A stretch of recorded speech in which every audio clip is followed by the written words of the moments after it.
এখন আমাদের ভগবান শ্রীকৃষ্ণ সম্পর্কে বলবেন আশরাফুজ্জামান খান, সভাপতি প্রেস ক্লাব যশোর। আমি তার সংক্ষিপ্ত বক্তব্য প্রদানের জন্য অনুরোধ করছি।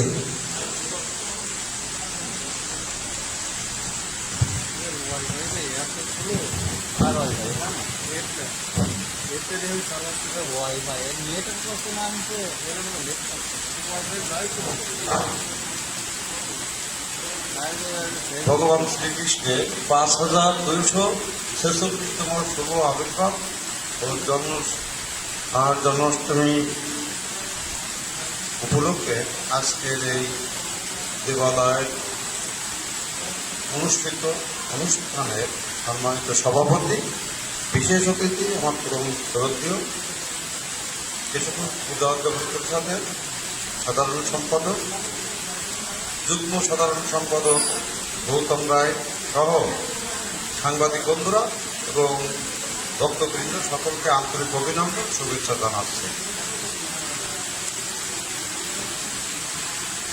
আমরা জানি ভগবান শ্রীকৃষ্ণ মহামানব, তার আবির্ভাব হয়েছিল সমাজের দুষ্ট চক্র যারা আছে তাদের বধ করতে হবে, আর রাষ্ট্র এবং সমাজের পরিবর্তন করতে হবে, এই কারণে তার আবির্ভাব। কিন্তু সরাসরি তিনি বধ করেন না, দুষ্ট চক্র যারা আছে তাদেরকে তিনি নিজ হাতে বধ করেন না।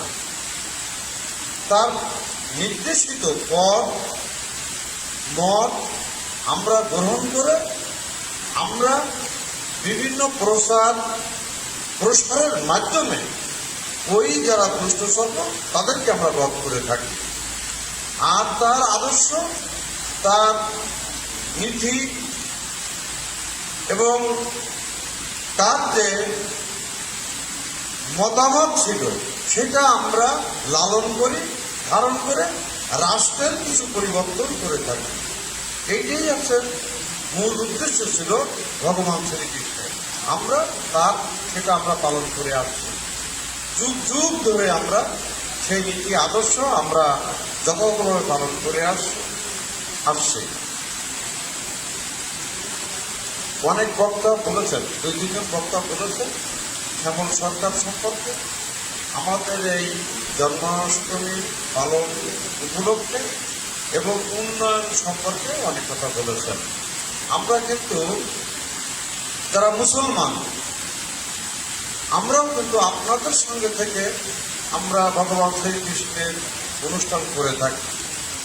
আমরা কেশবপুরের মানুষেরা আমরা হিন্দু মুসলমান দেখি না। যখন মৌলবাদীরা সারা বাংলাদেশে বোমা হামলা করে মানুষ মারছে, ঈদের দিনে আমরা দেখেছি যে সনাতন ধর্মের লোকেরা সাদা গেঞ্জি পরে পাহারা দিচ্ছে, আমরা যাতে ঈদের নামাজ সঠিকভাবে আদায় করতে পারি। আবার হিন্দু ধর্মে যে দুর্গা পূজা আছে, কালী পূজা আছে, অন্যান্য যে পূজাগুলো আছে, যাতে আপনারা ভালোভাবে করতে পারেন, সে কারণে আমরা কিন্তু মুসলমান সন্তানেরাও কিন্তু আপনাদের পাশে থাকি। এটা হচ্ছে কেশবপুরের একটা ইতিহাস। চিরাচরিতভাবে এই নিয়মগুলো আমরা হিন্দু মুসলিমরা পালন করে আসি। এবার বৈশ্বিক মহামারী করোনার কারণে আমরা কিন্তু জন্মাষ্টমী ভালোভাবে পালন করতে পারিনি। আজকে দেখেছেন যে টেলিভিশনে মহামান্য রাষ্ট্রপতি, মাননীয় প্রধানমন্ত্রী আজকের এই অনুষ্ঠানে বাণী দিয়েছেন। সেখানে তারাও আবেদন করেছেন, সকল ধর্মের মানুষের প্রতি আজকে আহ্বান করেছেন যে আপনারা এই অনুষ্ঠান করেন, রাষ্ট্রীয় যে বিধিবিধান আছে এবং স্বাস্থ্যবিধি মেনে আপনারা পালন করেন। আজকে আমরা এই অনুষ্ঠানটি পালন করছি এমন সময়, যে সময় আমার কেশবপুরে 195 জন মানুষ করোনায় আক্রান্ত হয়েছে, 2 জন মানুষ করোনায় মারা গেছেন এবং 7 জন মানুষ উপসর্গ নিয়ে মারা গিয়েছে।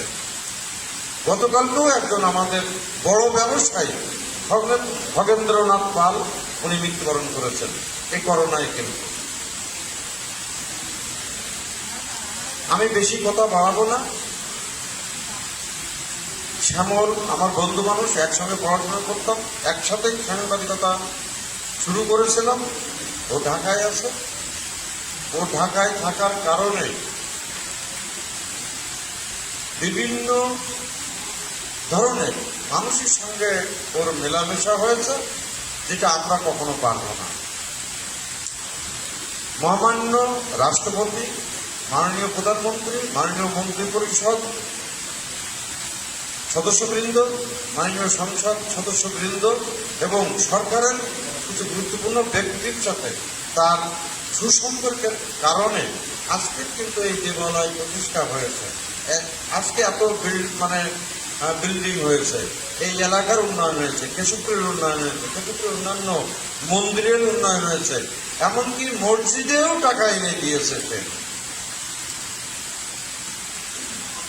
এই উন্নয়ন ধারা শ্যামল সরকারের মাধ্যমে অব্যাহত পাবো আমি আশা করি। আর একটি বিষয় আমি বলতে চাই, আপনারা সবাই জানেন, কেশবপুরের মানুষেরা সকলে জানেন যে আমাদের এখানকার একজন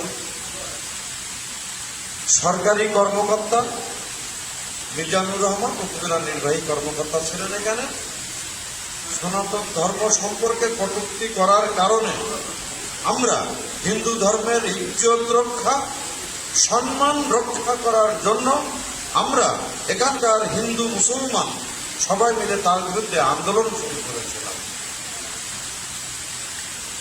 কেন জানি আমার আজ মনে হচ্ছে ভগবান শ্রীকৃষ্ণের আশীর্বাদ ছিল বলেই আমরা তাকে বধ করতে পেরেছি, তাকে এখান থেকে চলে যেতে হয়েছে। আর সেদিন যারা মিজানুর রহমানের পক্ষে ওই হিন্দু ধর্মের বিপক্ষে যে উল্লাস করেছিল, আমি আজকের এই দিনে প্রার্থনা করি ভগবান শ্রীকৃষ্ণ যেন তাদেরকে বধ করেন।